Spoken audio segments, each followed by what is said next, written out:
2014년 3월 27일 기도 시간입니다. 오늘 우리가 십계명의 서론인 죄에서 해당된 사항에서 우리가 함께 듣고 있는 찬송은 살아계신 주, 영어로는 Because He Lives.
하나님 아버지 감사합니다. 오늘도 저희들이 또 하루를 시작합니다. 살아계셔서 우리와 늘 함께 하시는 하나님께 우리의 내일과 또 우리의 모든 것들을 맡기고 하나님이 기뻐하시는 죄에서 온전히 해방된 삶들을 살아가는 우리가 다 될 수 있도록 오늘도 우리를 도우시고 함께하여 주옵소서. 예수님의 이름으로 기도드립니다. 아멘. 오늘 우리가 함께 나눌 말씀은 출애굽기 20장 2절에 있는 말씀입니다. 제가 읽겠습니다. 나는 너를 애굽 땅 종되었던 집에서 인도하여 낸 내 하나님 여호와니라. 오늘 소리문답 43번입니다. 우리가 어제부터 십계명을 살펴보고 있는데 십계명의 서론은 무엇인가 하는 것입니다. 우리가 도덕법, 우리가 이 땅에서 살면서 필요한 윤리적인 삶의 기준, 그것이 도덕법인데 그 중에 핵심이 바로 십계명이다 그랬습니다. 그 십계명의 서론이 무엇이냐? 그것이 바로 오늘 우리가 읽었던 말씀입니다. 나는 너를 애굽 땅 종되었던 집에서 인도하여 낸 내 하나님 여호와다 하는 것입니다. 우리가 구원에 있어서는 구원이라는 것은 두 가지 측면이 있습니다. 이 죄에서 구원을 받는 것이죠. 근데 우리는 이 죄에서 구원받는다는 것은 이 죄의 형벌로부터 우리가 용서를 받는 것이 있고 또 죄 자체로부터 우리가 구원을 받는 것이 있습니다. 무슨 얘기냐면 우리가 어떤 죄라는 것이 있으면 우리가 구원을 받았다 그렇게 이야기하는 것은 우리가 죄를 지어서 그것으로 인해서 받게 된 형벌로부터 우리가 용서함을 받은 것입니다.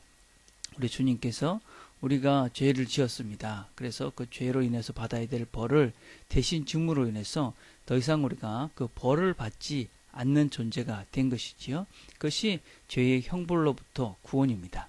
그러나 우리는 이 죄의 형벌로부터 구원만 필요한 것이 아니라 이 죄로부터 또 구원 역시 우리가 필요합니다.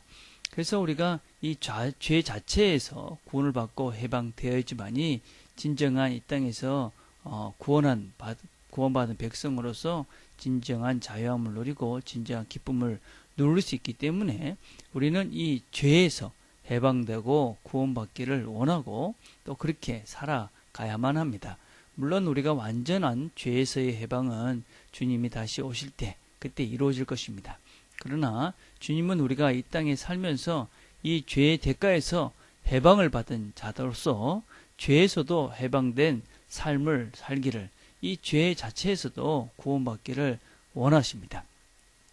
그런 해방된 구원받은 백성이 이 땅에서 살기를 요청되는 그런 구체적인 삶의 방법 그것이 바로 십계명이다 라고 할 수가 있습니다. 우리는 이 십계명의 서론을 같이 살펴보면서 우리가 이 십계명은 언제 받았는지 하는 것을 생각해 볼 필요가 있습니다. 십계명은 언제 받았습니까?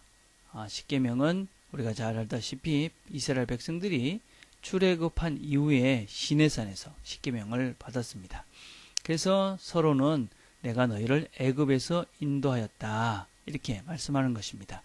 하나님께서는 그의 백성을 애굽으로부터 해방하신 후에 율법 하나님의 이 십계명을 주셨습니다. 이 사실은 아주 중요합니다.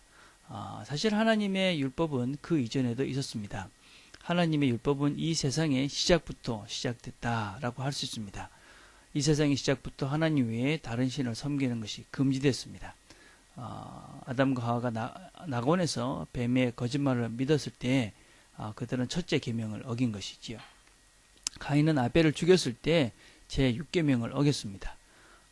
이스라엘 백성이 애굽에 살 때에도 하나님은 율법을 알 수 있었을 것입니다. 그렇지만 하나님께서는 이 이스라엘 백성이 애굽에서 나오기 전에 그들에게 내 율법을 지키라 그렇게 말씀하지 않았습니다. 하나님께서 만약에 이렇게 말씀하셨다면 이 율법은 구원의 조건이 되었을 것입니다. 근데 하나님은 이 율법을 지킨 다음에 구원을 받는다 그렇게 말씀하지 않으시고 하나님께서는 이스라엘 백성을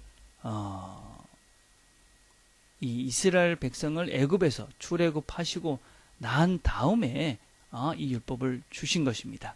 만약에 이스라엘 백성들이 이 율법을 지킨 후에 애굽에서 나올 수 있었다면 아무도 이스라엘 백성들 중에 애굽에서 나올 수 있는 사람들은 없었을 것입니다. 왜냐하면 이들은 애굽에서도 다른 신들을 섬겼고 또 그들이 하나님 말씀대로 살지 않았던 것이 분명하기 때문에 그렇습니다. 하나님께서는 먼저 그들을 애굽에서 해방시켜 주셨습니다. 그리고 난 다음에 십계명을 주신 것이죠. 그래서 하나님 백성에게 있어서 이 십계명은 구원의 조건이 아니라 구원의 결과입니다. 하나님께서 그들을 구원해 주셨기 때문에 하나님의 율법대로 살아야 된다. 하나님께서 그렇게 말씀하시는 것입니다. 이것은 우리가 예수님께서 우리를 구원하신 것도 동일하다 할 수 있습니다. 예수께서 오시기 전에 어떤 유대인들은 자기들이 하나님 법을 잘 행하면 그때 메시아가 오실 것이다 그렇게 생각했습니다. 근데 이런 것은 옳지 않았습니다. 만약 인간들이 하나님의 뜻을 행할 때까지 하나님이 기다리셨다면 예수님께서는 아직까지도 태어나지도 못하셨을 것입니다. 그것이 아니라 예수님께서 태어나시고 그런 다음에 예수님께서 하나님을 지켜야 된다 그렇게 다시 우리에게 말씀해 주셨습니다. 예수님께서 이 땅에 오셨을 때 이렇게 말씀하셨습니다. 내가 율법이나 선지자를 폐하러온 줄 생각하지 말라. 폐하러온 것이 아니라 완전케 하려 왔다. 예수님께서 십자가에 죽으시고 그 죽음은 하나님의 백성인 우리를 구원했습니다. 그 구원은 무료로 받을 수 있는 것이 된 것입니다. 하나님의 은혜의 선물이 된 것입니다. 그래서 하나님 율법을 지키는 것은 구원의 조건이 아닌 것이지요. 그 율법을 지키는 것이 구원의 결과입니다. 그 반대일 수는 결코 없다 하는 것이 성경이 우리에게 가리키는 진리입니다. 그래서 우리는 더 이상 예수님께서 구원하셨기 때문에 더 이상 죄악 가운데 살 수 없고 그 죄악 가운데 살 수 없는, 살 수 있지 않게 그 죄악에서 벗어난 삶을 살 수 있는 구체적인 방법, 그것이 바로 우리에게 주신 십계명의 내용이다 라고 할 수 있습니다. 그래서 우리가 구원받은 백성으로 합당하게 살 수 있는 그런 하나님의 뜻들, 지혜들을 알아가는 것, 그것이 바로 십계명을 우리가 같이 공부하고 그 원리들을 알아가는 이유다라고 할 수 있습니다. 오늘도 하나님께서는 우리가 죄의 벌에서부터 해방받은 자답게 죄에서도 해방된 자의 삶을 살기를 원하신다 하는 것을 기억하고 죄에서 해방된 삶들을 살아가는, 죄에서 구원받은 자의 삶을 살아가는 저와 여러분이 되기를 간절히 바라겠습니다. 기도하겠습니다. 하나님 감사합니다. 우리를 죄에서 해방해 주셔서 감사합니다. 더 이상 우리가 죄의 벌에 그렇게 얽매여 사는 자들이 아닌데 그 주님의 은혜를 기억하고 죄에서도 해방된 구원받은 자의 삶을 살아갈 수 있도록 우리를 도와주옵소서. 주님께서 우리에게 주신 율법을 잘 기억하고 그 주님의 말씀대로 살아감으로 죄에서 온전히 구원받고 해방된 자의 삶을 살 수 있도록 하나님 도와주시고 함께하여 주옵소서. 예수님의 이름으로 기도드립니다. 아멘.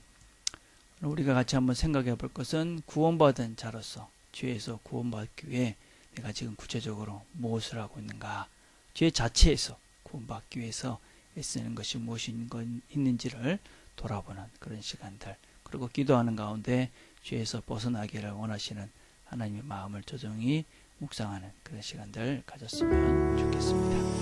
우리가 목요일은 가족들을 위해서 기도하는 날입니다. 가족들을 위해서 기도하시고 특별히 또 부모들이 자녀들을 제대시킬 수 있는 부모로 될 수 있도록 자신들의 제자가 될 수 있도록 그렇게 기도하시고 가졌으면 좋겠습니다. 개인적으로